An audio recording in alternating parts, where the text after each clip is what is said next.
Yeah, so just collaboration in general. Um, I know you guys like diagrams, so we don't have a presentation today. We just have diagrams. So, and I'll post this file at the end. Um, so yeah, we can start with an introduction on how maybe other teams did their collaboration. So maybe it went this way, maybe it went another way, but eventually it wasn't the correct approach. Also, wait, before we start, there are three things. You will hear three voices, three audios, and to me. My family outside, the AC, and maybe my chair squeaking, so I'm sorry about that. Three things I can't control. I have to have the AC on. Okay, so maybe there is the leader team member that creates the repository.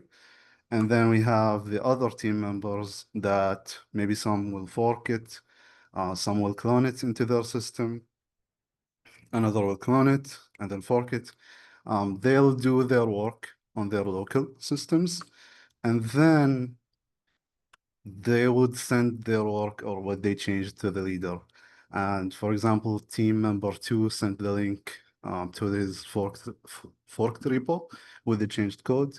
Uh, this guy zipped it and emailed it to the team leader, and then this guy sent it to through Discord, and then this guy used the carrier pigeon to send the changes. And they all came to the leader, and the leader will decide on what to merge or to solve the conflicts. Um, and then once it's solved, it would be added to the repository. Is this a good approach? Maybe give me two pros of this approach. Maybe let's do pros and cons. There are many cons. You just need one. One pro of this approach. Anyone? Maybe? Maybe that's easy. You don't have to know GitHub to do this. Anyone can just download. Yeah, that's one of the cons, many files. And who is responsible for all of these files and merging them or like fixing them or just one team member? Is that fair? Yeah, too many conflicts for someone to handle. Um, Too many conflicts. And then maybe others will, maybe two persons will do the same work as the other. So it's wasted time. Hardened time to search on leader. Yeah, so all of the effort will be on the leader to fix all of these changes. So we don't want that. We want everyone to participate, collaborate, help review the code, help add to the code, even the leader, like we can see here, I didn't add the leader as a coding member or working member, but the leaders can work too. So what's the better approach or what we used? We started with the team leader, so someone has to create the repository. We started with starter code. We created it together. We created the resource group, the virtual networks, and the three subnets for the project two. Why did we choose those resources? Who can maybe give us a hint on why we chose a resource group, VNet, and subnet as starters?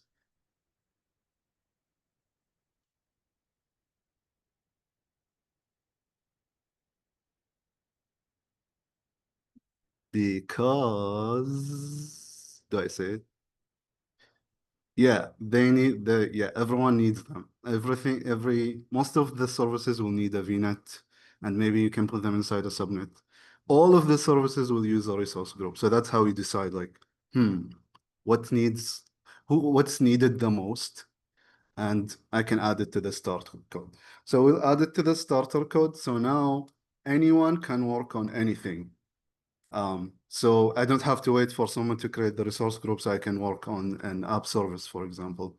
And then if I want to work on an app service, I have to wait for someone to create the VNet and then the subnet. So that's wasted time just waiting when I could be doing the work. So for project three, you'll probably decide on what should be a starter code and what shouldn't be. Um, So then we have the main repository. What do we do now? Everyone will get a branch. Here I said everybody clones, but you can clone or create a fork.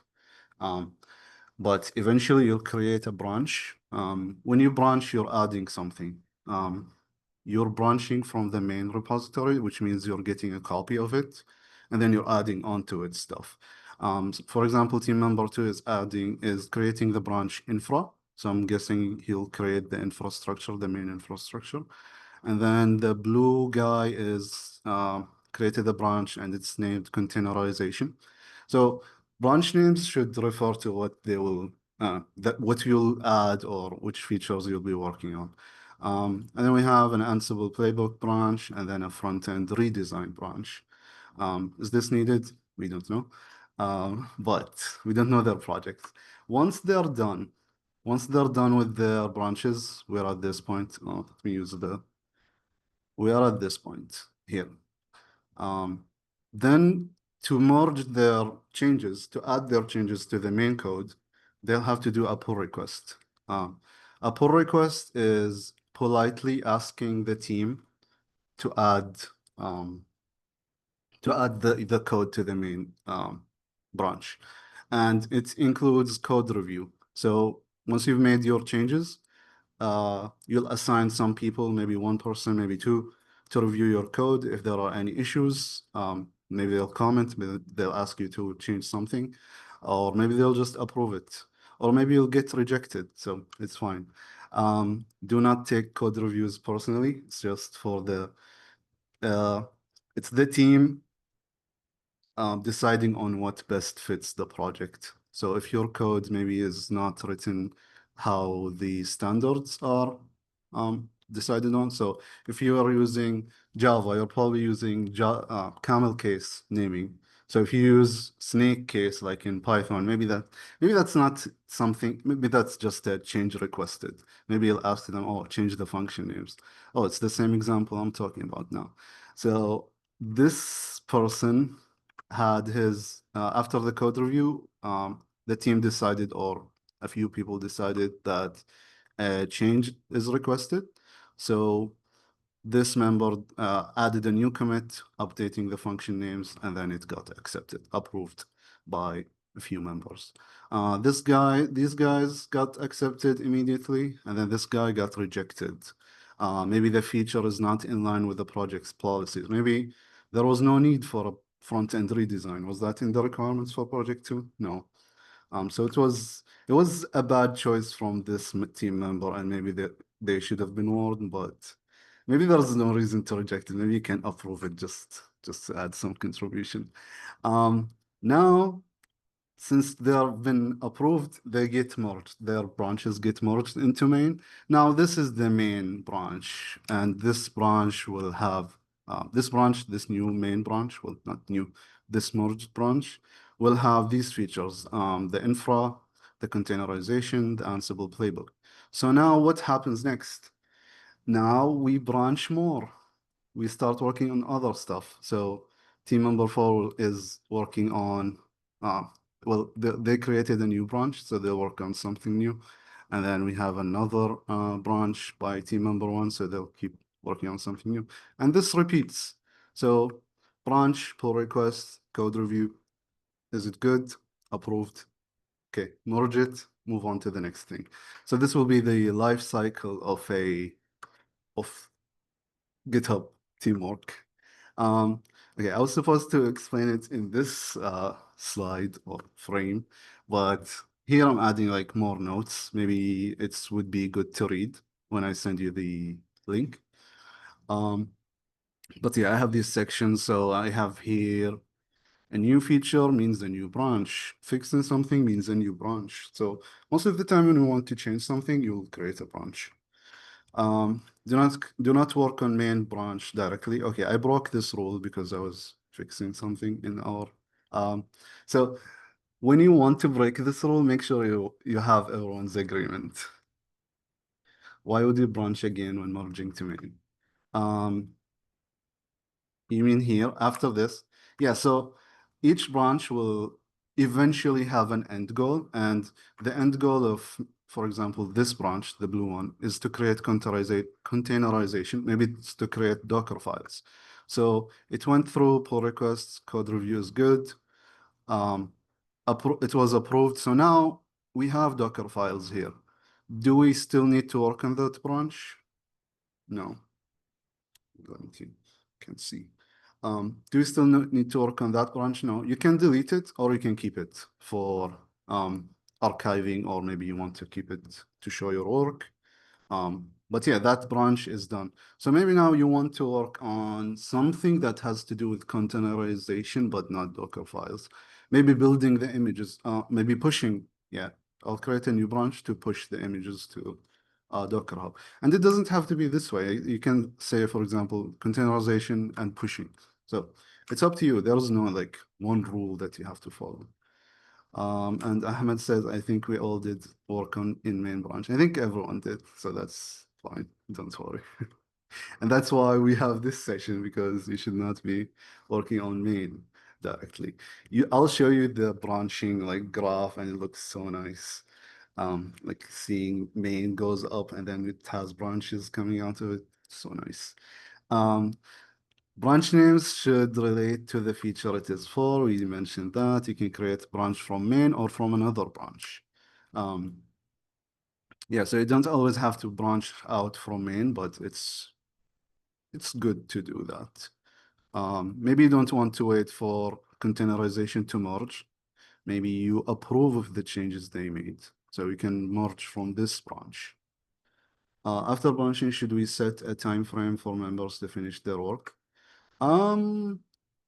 This seems like everyone is finishing their work at the same time. It's not. I'll show you in the next graphs, like, because some people work on short tasks, some people work on longer tasks. And what will help with time framing is having code reviews. What we did was every morning, every start of the session at 9, we'd look at the Trello board, and everyone would say like, oh, I worked on this, I worked on this. And today I'll work on this. So it's kind of like Scrum when you have a daily sprint. What was it called? The daily thing. I forgot what it's called. But you have like 15 minutes. It wasn't 15 minutes for us because we weren't following like Scrum to the T. But it's good to actually like meet up. First thing you do is just say like, oh, I did this. I think I can get this done by today.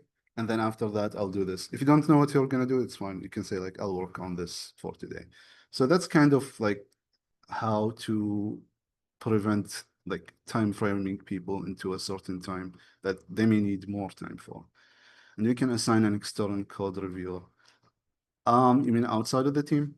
Or like just someone that's not you? You can, but I think they need to be a collaborator on GitHub, or they posted a comment. I'll show you. We'll look at that all in GitHub. We'll get to that. I see. I'm liking that you're asking questions because you actually want to do it. So that's a good one for me. Um, I would love to see like maybe can we add this, Mr. Sarab, like a requirement, show the Git graph of your repository. I think that would be nice, like as a deliverable. I'll show you how to see the Git graph later. Sure, sure. We'll add. Um, Nice. Okay, good. Okay, so once you're done with the branch, once you're done with your work, you're gonna do a pull request. Pull requests are a polite way of saying I'm done, I want to merge to main. Pull requests invite others to look at your changes. Title should be clear on the goal of the pull request. Body of the pull request should contain a brief of what's changed, so what you changed, why you changed it, and what can now be expected to happen. So what did I change? Oh, I changed the name of this. Why did you change it? Because it was using snake case and we are using camel case. So what can be expected now? Now, when you call the function, it should be called by the camel case and not snake case. Done. And then people can look at the code you changed and stuff like that. We'll look at that. Um, and then the status of your PR. So what happened after the code review? The code is reviewed by majority of the contributing team. You can have one person review or multiple, it's fine. And changes can either be approved, rejected, or adjusted by request. So you can, I'll show you in the UI, you can select request changes and then you add a comment. And then you can comment like line by line what you want to change. You can press the plus on the GitHub and you can say like, oh, this line has an error. So you can help each other. Code reviews give a chance for the team to look at your code before approving it. Team provides feedback or discussion on the changes. Your changes may be approve worthy, but still need a few changes.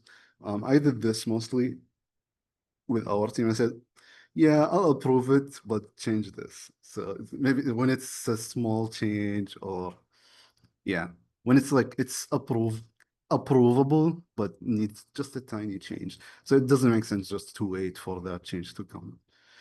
So you can approve and then not merge. You can just approving doesn't mean you're gonna merge. Approving it and then merging it are two different actions you can take. So you can approve and then wait for the change to come and then merge. Some changes will be rejected outright when the effort of fixing them is greater than just starting over. So when it's a feature that's too complicated to fix and it would be easier to just start it over, it's better to reject it because it would be a waste of time probably just try to fix something that's so broken that it would take so much time to fix. And yeah, the cycle continues. So once your pull request is approved, the pull request itself, you can close it. I mean, it will be closed after you merge and it can be reopened again. So now you can implement other features from the newly updated main branch. So your main branch has all the features that were worked on and merged. And then you can create another branch that has all these features and keep working.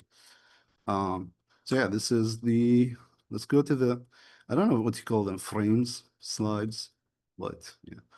Okay, so we have the main components for collaboration. Oh, any questions before we keep going? So we'll start on the main components, like for collaboration, the things that you'll need. But if you have any questions on these, I'll show the full workflow. I have a diagram below for the full workflow. But if you have any questions about the meaning of any of these, maybe pull requests is not clear, maybe, yeah. Uh, so what do you think? Good? We go to the next one.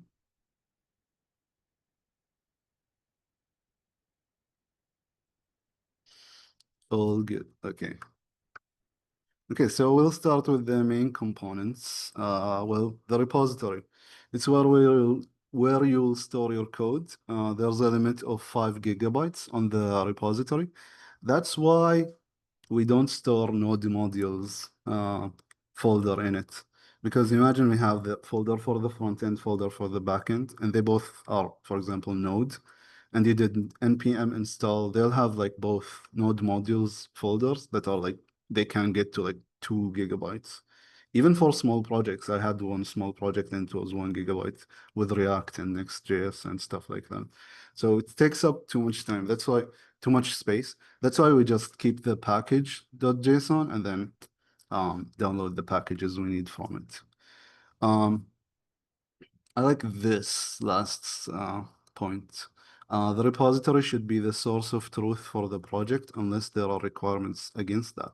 So a source of truth is if you're confused, trust the repository. Is maybe Mr. Sorab has another definition. What's a source of truth? Like if I decide that the repository is the source of truth, is there a better way of defining this? Sorry, was it a question for me? Yes, like maybe a short description of source of truth. What does source of truth mean?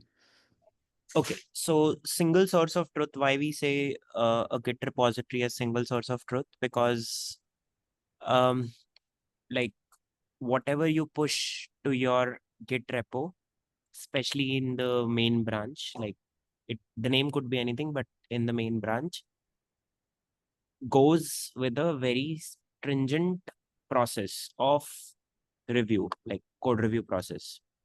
And in fact, whatever is going in the main branch is not only reviewed by peers, but like we discussed, Sonar Cube. So there are a lot of automated processes, automated scanning tools which are added to make sure whatever goes in your main branch is always in a up and running state. Now imagine anything apart from this main branch, say your feature branch. They might have some code which is half baked, right? Maybe some code which you are still developing, maybe some code um, which have half feature. You pushed it because you don't want to lose your progress, right? Or consider anything else like your local machine.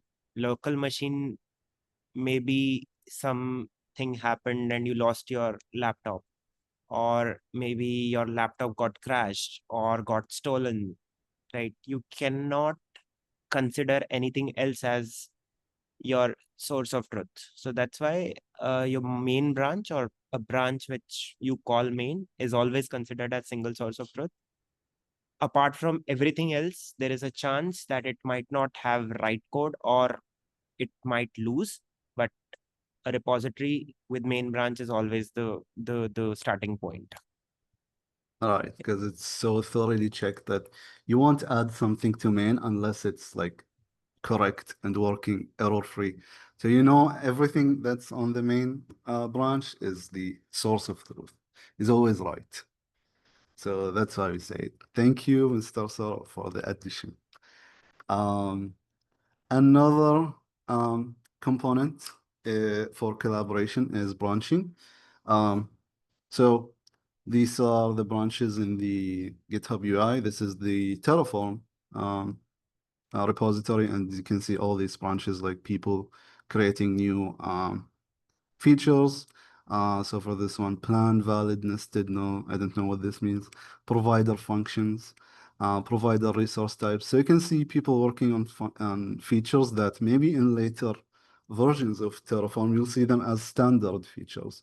So it's nice to just like go to a famous repository, maybe Nginx, and then just like look at their workflows, look at their issues, maybe some pull requests. So it's just like nice to look at. So this is a branch in like very brief in one picture. So you have the master or main, and then you branch out to create your work. You make one commit, second commit, third commit, and then you merge into main, back to main. So all work will lead back to main. This is why it's the source of truth, because everyone will work on something and then add it to main. Um, Here we have a few things. A branch is an independent version of the repository. So if you change something in your branch, it will not affect the main branch. So you can mess up anything in the main and the your branch and then go back to main and everything will be nice and dandy.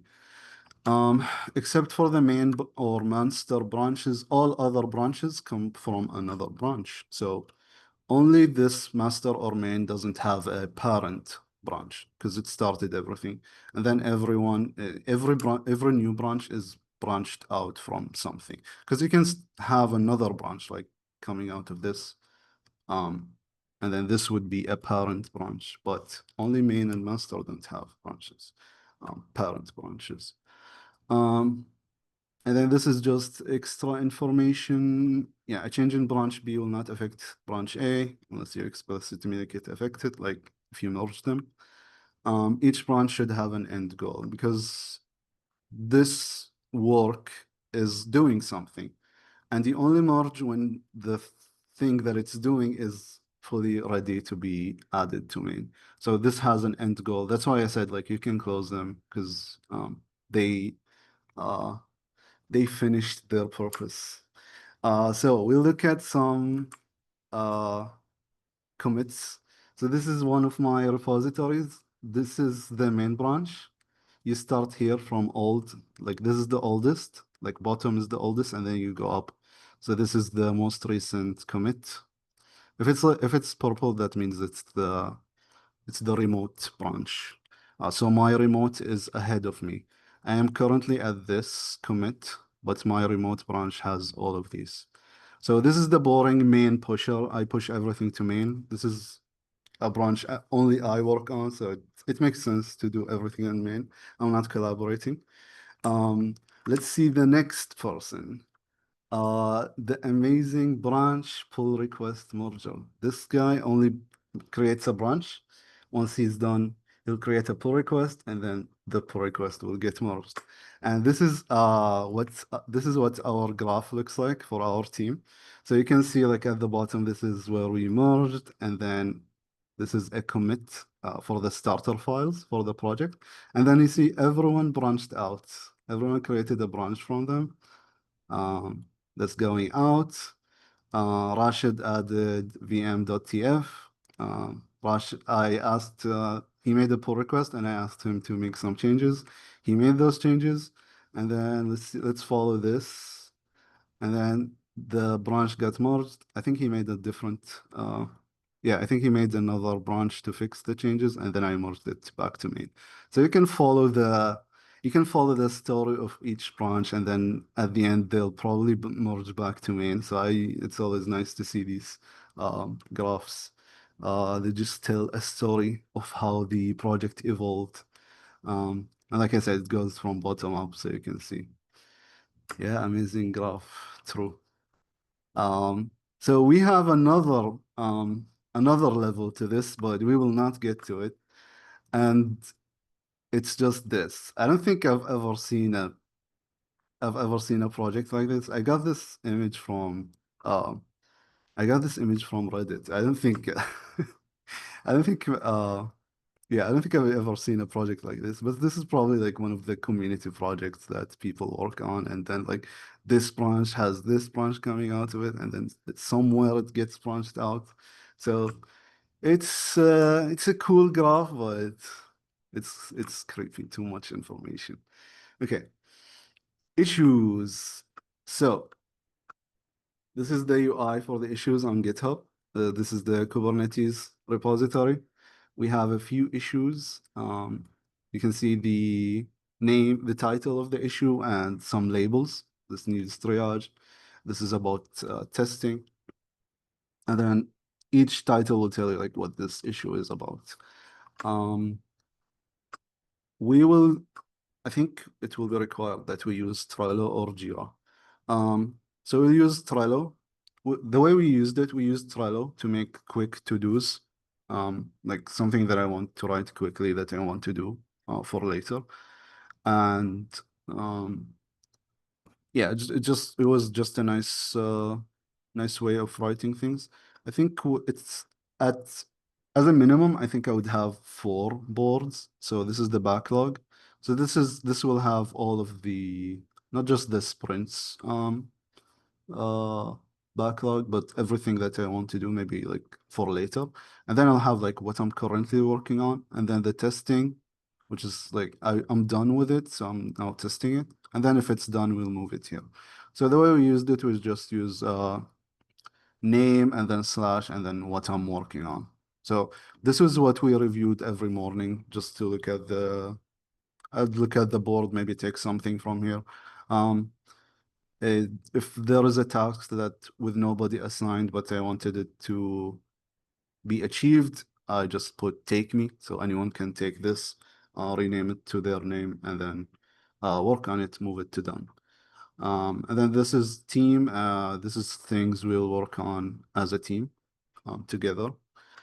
Um, okay, what can we say about issues? Issues, you can write them. Okay, issues are things that, for example, like bugs or things that you need to add, features you want to add, improvements, um, errors that show up that you need help with. I know you've seen in the Terraform. Sometimes when you type Terraform apply, it shows you like inconsistent plan. Um, report this. This is a bug in the provider. Report this to the provider's maintainers. It happened to me so many times, and this is where I would report it. I would go to the Terraform repository and make an issue here, and you will get responses. So from issues, you can create. So I saw this issue, for example, failing test. What I'll do next is I'll create a branch. I'll clone the repository, create a branch, work on fixing it. Once it's fixed, I'll make a pull request, And in the pull request, I'll write, oh, fixing issue number 134538. So people will know like what issue I'm fixing. That's the purpose of my repository. So it's a nice way of linking issues to their fixes, to their solutions. And this is what we did. Um, Another way of writing issues is they can follow the user story format. This is an easy to follow format. You can say as a person, you can be as a DevOps engineer, as a developer, I want to, it depends on what you're asking for. But it follows this. As a someone, I want this to happen because I need it for my whatever. So this is, for example, this is the user story format as either a user, developer, manager, anything. I want to be able to do this because it will make me happy. It just follows this format. And if you're using Jira, in the title you would add the Jira ticket number. Um, so the title you can follow this. You can either type in like bug, feature, style change, anything, and then a short title. So this is we'll see the actual UI, but it's just like how you would write an issue on GitHub. Last but not least, pull requests. We saw what pull requests are for, but it's nice to see them. I think this is the Nginx repository. So we have all of these requests, pull requests for features or fixes that people want to add to their to Nginx. And these probably reference an issue in the issues tab. So we're inviting the repo owner or team to look at the code. Pull requests are the standard way of collaboration, always branch and PR, which is pull request. Uh, Pull requests often refer to the issue they solved, and some organizations require each pull request to reference an issue. So when you make a pull request, there needs to be an issue created for this pull request so that every issue is documented and its solution is also included in the documentation.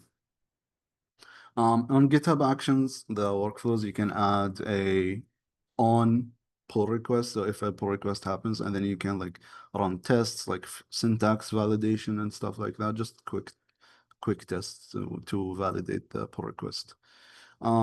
Like issues, one can assign others or themselves to the PR. Contributions to open source projects can be added as work experience. I've seen that in resumes, like people who worked on, for example, Kubernetes, they would have it as work experience with the PR number. I would say like contribution to Kubernetes PR number 155. And um, I guess hiring managers can look that up and see like what changed exactly. Code review. I found this funny. 4 out of 5 developers enjoy code review. You get it? Because the fifth one is probably the one getting reviewed. So you don't have to feel this way about your code being reviewed. It shouldn't be this way, but I just found it funny. Um, Code review is essential in a collaborative environment. Getting feedback from your peers is an amazing way to improve as a developer. Rules can be set in the repository settings to require, for example, there needs to be 4 reviews on your pull request before it can be merged. This just forces reviews. Some people don't look at the reviews; they're just like say, "Yeah, looks good to me," and then boom, approved. But don't be one of those people. At least not for this project, project 3. Um, you can review the PR and decide to approve comment or request changes. When a PR gets closed, you'll be given the choice to either keep it or delete its branch. Always be considerate in reviews. I don't have to say this, but I've seen bad comments. It's not from you, but I've seen some bad code reviews. Okay, so we have the final, like the workflow of how you would do, how you would work as a team in project 3, let's say. Um, okay, we'll all start here. someone will create the repository. We'll call them the repo owner. Why do I have to move it? I don't want to move it. Okay, get stuck.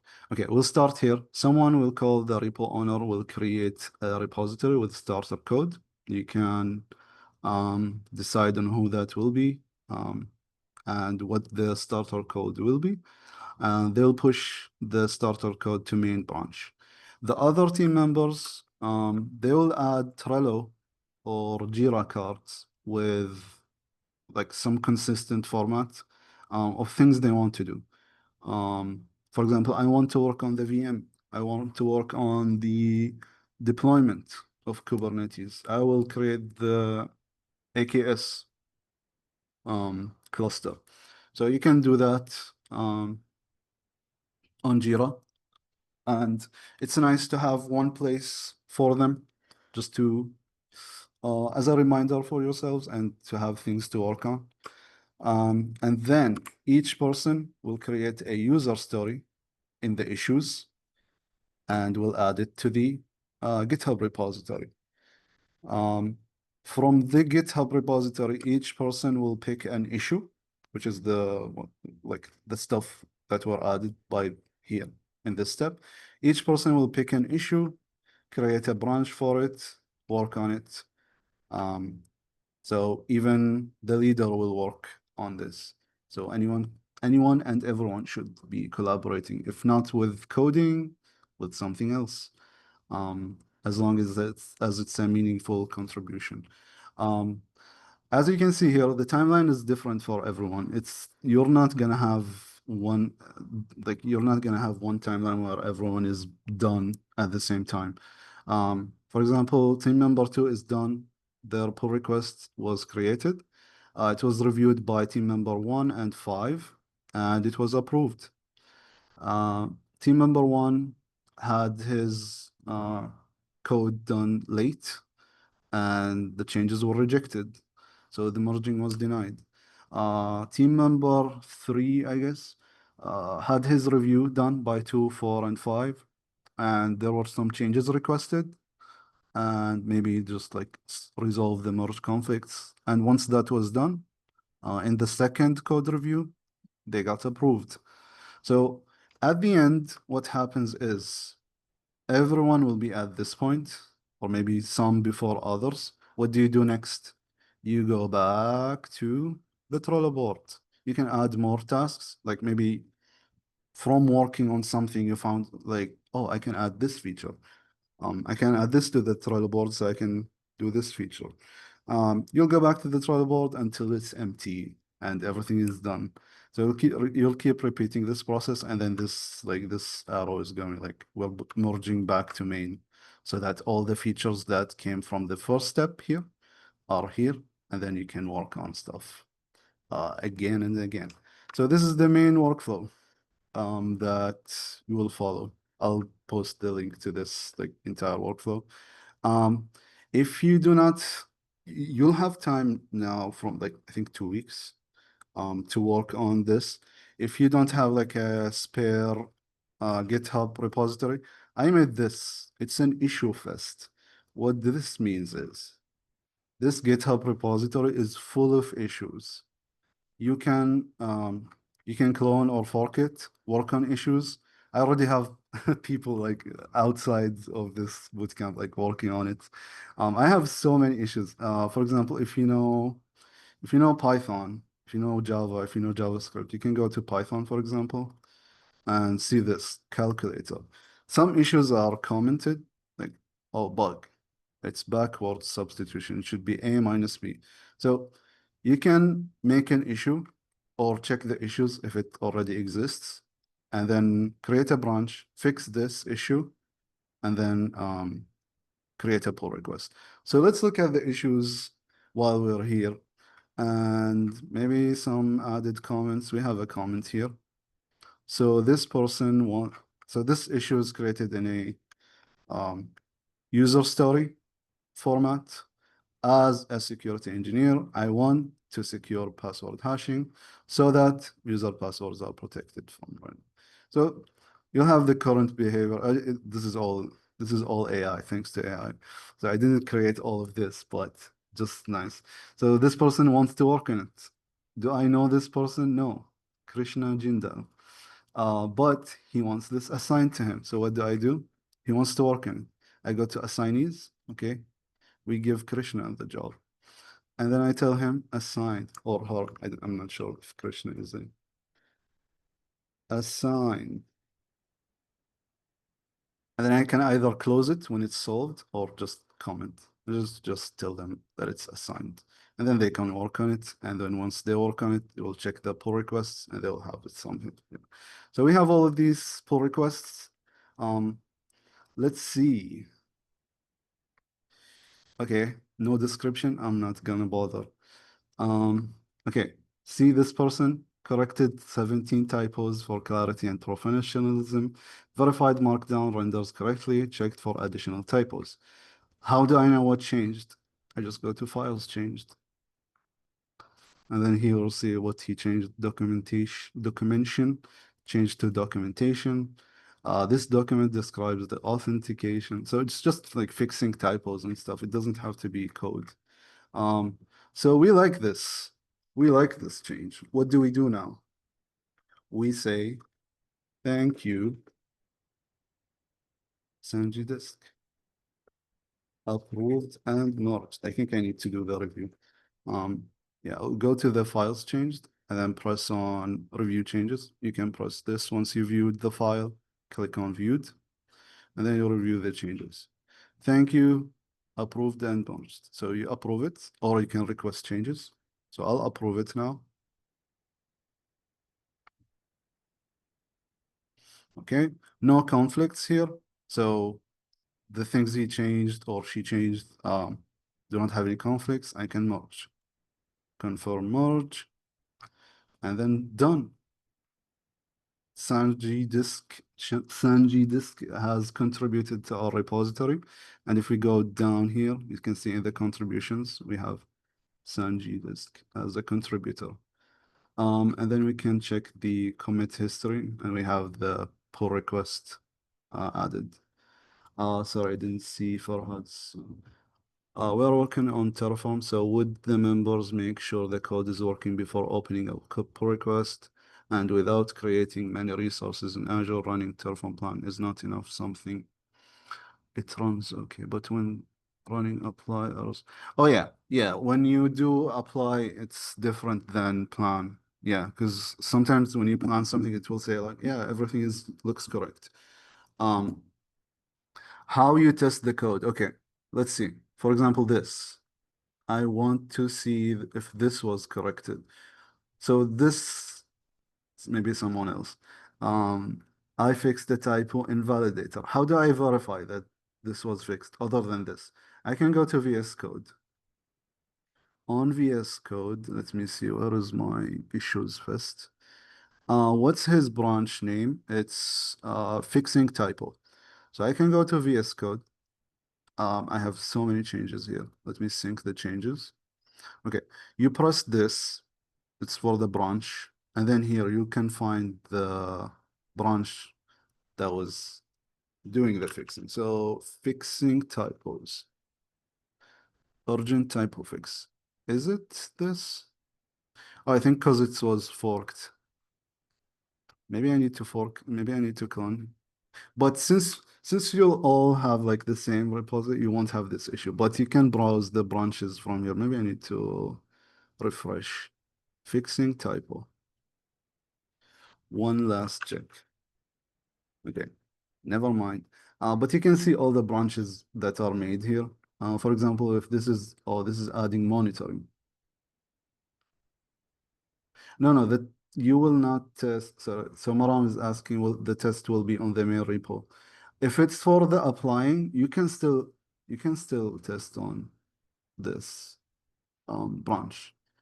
Remember, like eh, only correct code will be in main. You will not, if you're not sure about the code, you do not merge it in main.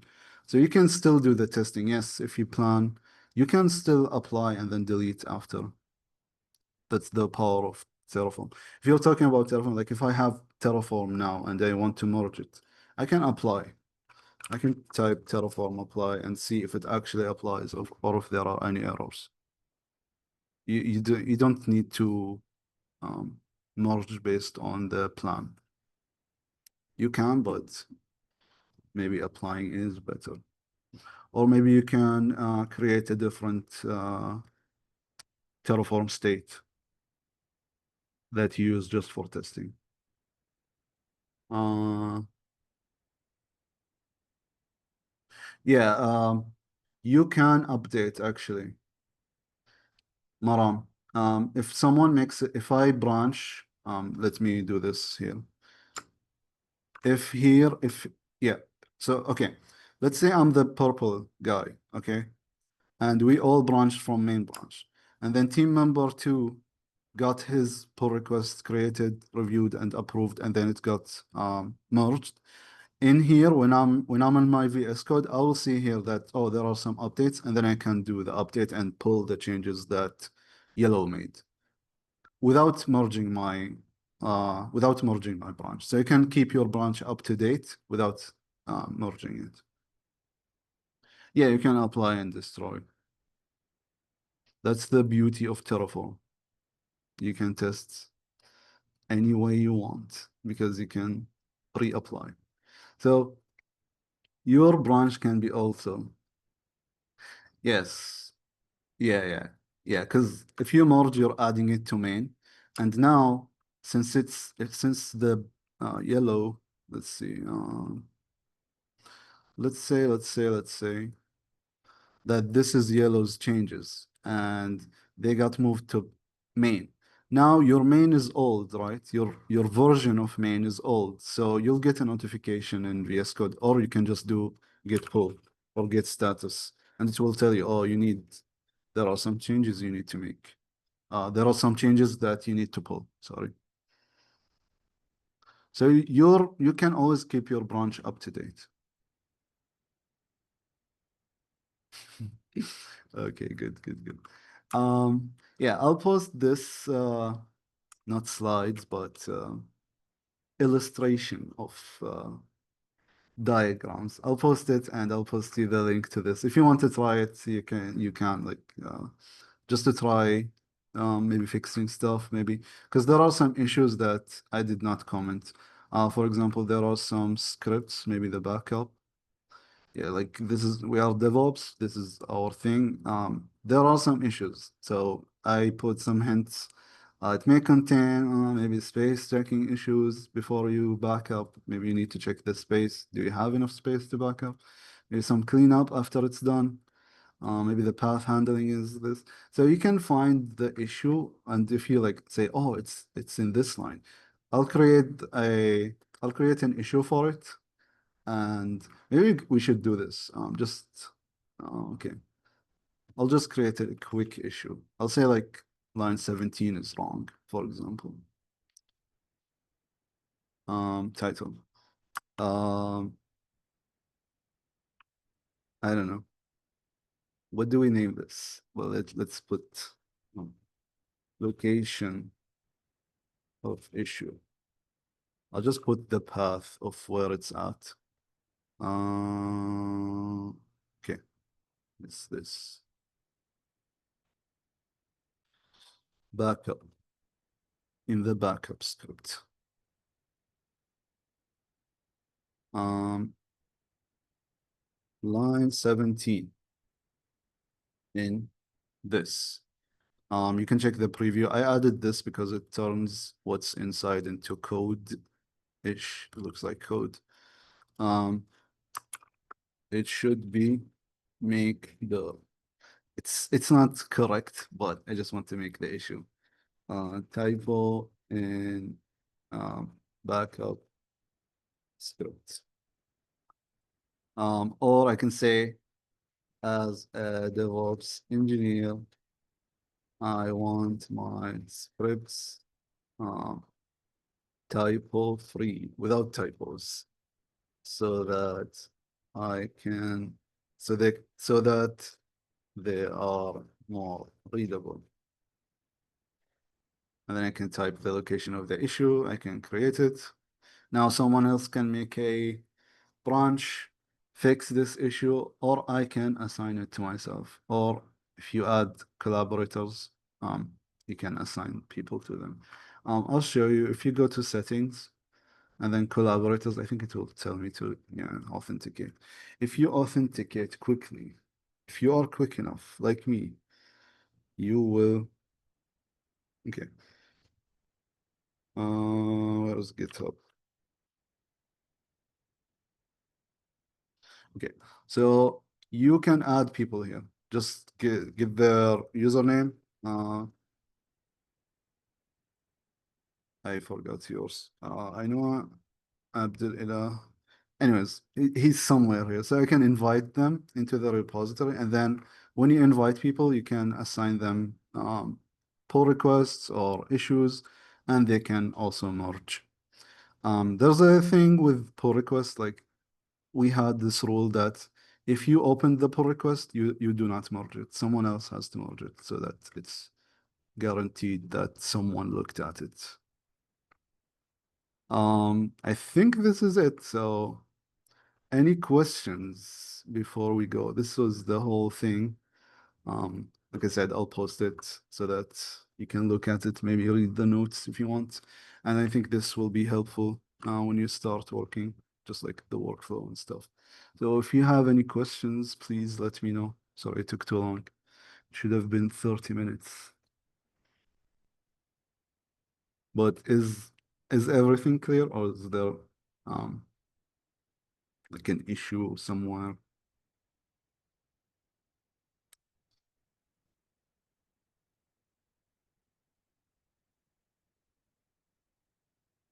Hello?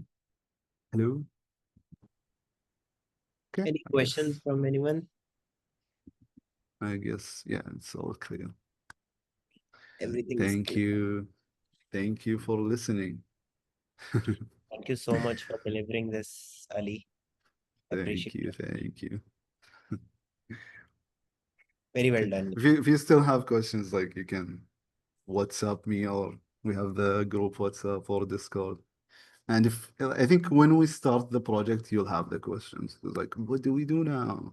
It's like so easy looking at it like in the presentation, but when you actually do it, what do we do now? So yeah, Just save one your thing I want questions. to add.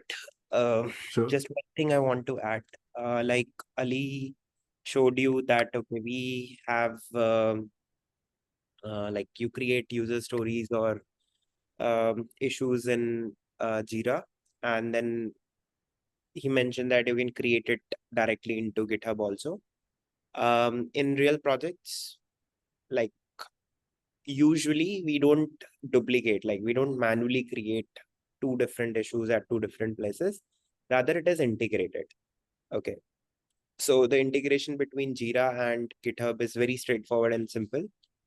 In fact, with any tool, it is very simple and straightforward. And then you can directly pull out issues from Jira, put it or attach it to the issues into your GitHub repo. So whatever you're maintaining will be two-way sync. So let's say I have worked on a particular issue, ticket, item, whatever you want to call it, and you push some changes uh, in that issue that will also be synced with the Jira ticket. Okay, so it's a two-way sync. So what you can do is you can also go into your Jira and click on um, like it comes as a hyperlink. You can click and it opens up the GitHub where this particular thing was worked on, and that particular commit start coming into as a two-way sync. So this is also something which Mm. is done, not needed here, but was just wanted to give you context, like you don't have to manually maintain at two different places, rather you can do integrations. Cool. I've never used Jira. I just knew, yeah, like you have IDs and like you can reference the. So I thought that would be the way to do it. Yeah, I mean that is the way, but integrations make it easy because we all, like as a DevOps engineer, what all we do is automation. Automate. We never rely on manual things. So it is always integrated. Yeah. Cool, Okay. cool. Good Thank job, you. Ali. Thank you so much. was a lovely You're session. welcome. I'm gonna take your screens, like the things, and maybe before the project starts, we'll brief them how during the project so that uh, the best practices can be followed. Right? Will do. I'll post the link now. I'll upload it to Excalibur. Yeah. If you want, just give me the link. I'll put it into the same sheet we are maintaining with the recordings and the PPTs. Cool, cool. Will do. Thank you. Okay. So